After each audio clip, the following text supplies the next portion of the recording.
Ayan mga kamamshi, bali ngayon ngayon is ayun, ang papakita ko naman sa inyo is kung paano ako maglinis nito, paano ko ito hugasan, diba? Bali yung dalawa, hindi ko na hinugasan dahil medyo malinis pa naman. Tapos may ano pa siya, marami pang laman. Ito lang yung wala na. Tapos medyo marumi-rumi na rin talaga siya, o diba? Ayan, syempre unang-una, tanggalin natin yung takip. Muna i-paste na talaga tayo. And then, tanggalin nyo to. Ayan. Tapos ito, pwede rin muna ito, ayan. Tapos ayan, ikutin nyo lang yan. And then ito rin. Ang tigas. Ayan.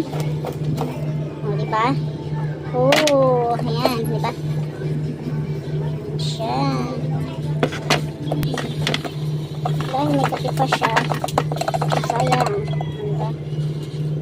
Sa timpla pa rin to. Tapos yung spring, ayan, pwede namang unang tanggalin nyo is yung spring sa loob. Kahit hindi nyo pa natanggal tong mga to, ayan, pwede nyo nang matanggal yung nasa loob nito. Ang gagawin nyo lang is, higaganyan nyo lang siya, diba, ganyan. Tapos, nakukuha nyo na siya. Ayan, o, diba? Bali lahat yan, hinuhugasan ko, pera lang dito. Ayan, ayoko siyang hugasan, kasi baka kalawangin. Ewan ko lang, basta yun lang nasa isip ko, ayan. Ito, bali pinupunasan na lang namin to. Ayan. Bali, ito yung mga huhugasan. Ayan. Tapos mamaya ipakita ko sa inyo yung pagkabit naman natin. Bali, hindi naman, bali okay lang kahit makalimutan nyo yung pagkakasunod-sunod dahil hindi naman siya tutugma or ano. Basta. Ayan na siya. Bali, nahugasan ko na. Tsaka ito. Diba? Tapos, syempre, pupunasan. Kahit ano, basta malinis.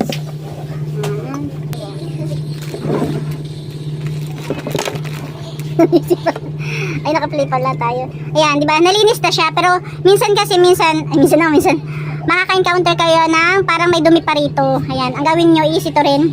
Cotton buds pa rin. Pasok nyo lang yung kamay nyo. Tapos, ayan, sundot-sundutin nyo. Sundot-sundutin nyo. Ayan.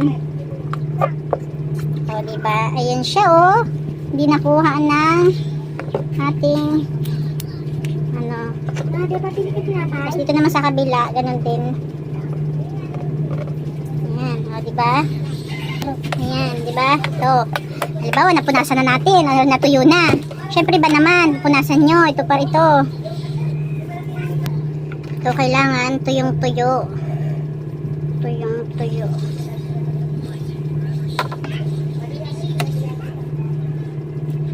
Yan, ito yung hindi ko na hinugasan. Bali, punas-punas na lang ito. Kasi, spring yan.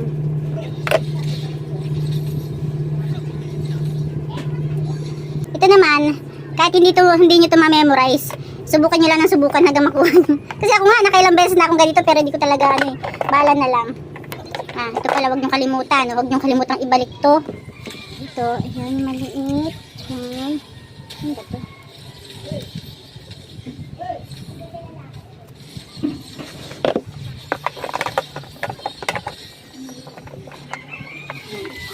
Nag-lock siya. Tama, ibig sabihin tama. Ayan.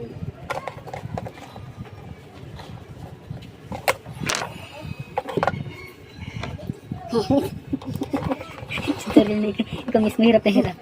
Mahirap ako dito pag-edit. Minsan dyan ba dito yung tama? Ayan. Okay. Ay, parang may mali. Wala, parang may kulang.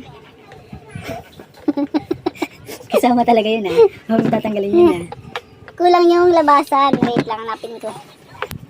Ayan, ito kailangan, ito yung tuyong-tuyo. Siyempre lahat to, lahat dito kailangan tuyo. Kasi dito yung nilalagay yung powder na maaaring dumikit. Dito ko malalaman kung tama o mali. Ay, tama. Diba? Ayan, kasi kumagat siya. Diba? Kapag nilagyan na, ito na pala. Dito tayo sa spring. Ayan. Dito lang naman gagawin nyo, diba? Ganyan lang. Kahit ano, kahit baliktad, kahit suhi, kahit basta ipasok nyo lang dyan. Tapos, bukahin yung konti. Ayan. Pantay. Ayan na siya, diba? Ayan na. Sample natin, ikot natin.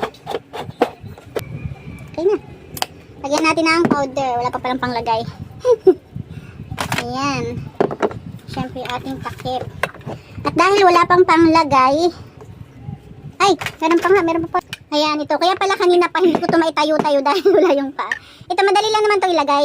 Ganyan lang siya. Ito, salpak lang. Ayan siya, o diba? Tapos, kailangan, kung nasaan to, andun din yung, itong bilog na to. Kasi, ito yung palatandaan na pag naipasok dun sa butas, at saka ito is okay na. Tapos, kapag andun na, ito, lalagay nyo ganyan, diba? Ayan, okay na. Diba? Flavor na lang yung kulang. Ayan, kaya itatabi ko muna to. Kasi meron pa naman tayong dalawang flavor doon na nakalagay. Yun nga lang, wala ring baso. Yun lang guys, yun lang aking kunting share for today's vlog.